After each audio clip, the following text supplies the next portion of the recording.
Alright class, today we'll be talking about ancient Rome. Before we begin our lesson today, I just wanted to touch briefly on why we are studying this particular topic. Beginning in the 8th century BC, ancient Rome grew from a small town on central Italy's Tiber River into an empire that at its peak encompassed most of continental Europe, Britain, much of Western Asia, Northern Africa, and the Mediterranean islands. We begin our lesson today looking at the origins of Rome.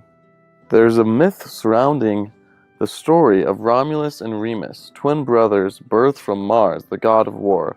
As legend has it, the boys were left by the Tiber River and raised by a she-wolf who led them to defeat King Alba and start their own city on the banks of the Tiber in 753 BC. Rome is named after Romulus, who took over after murdering his brother. I've included the link to a crash course video for you to get more information. Rome ended the era of monarchy in 509 BC, in large part due to a tyrannical king, Lucius Tarquinius.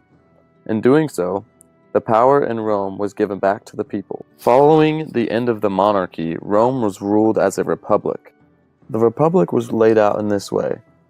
2 annually elected magistrates called consuls. They also served as commanders-in-chief of the army. Politics in the early republic was marked by the long struggle between the patricians and plebeians, the common people. After earning military glory in Spain, Caesar returned home for the consulship in 59 BC. From his alliance with Pompey and Crassus, Caesar received the governorship of 3 wealthy provinces in Gaul beginning in 58 BC. He then set about conquering the rest of the regions of Rome. After Pompey's wife Julia, Caesar's daughter, died in 54 BC, and Crassus was killed in battle against Parthia the following year, the triumvirate was broken. Caesar's continuous aggression and invasion of Italy ignited a civil war from which he emerged as dictator of Rome for life in 45 BC. The decline and fall of Rome is a widely debated topic. I will cover the 3 main reasons for this on the following slide. First, we'll begin with the lack of community and patriotism.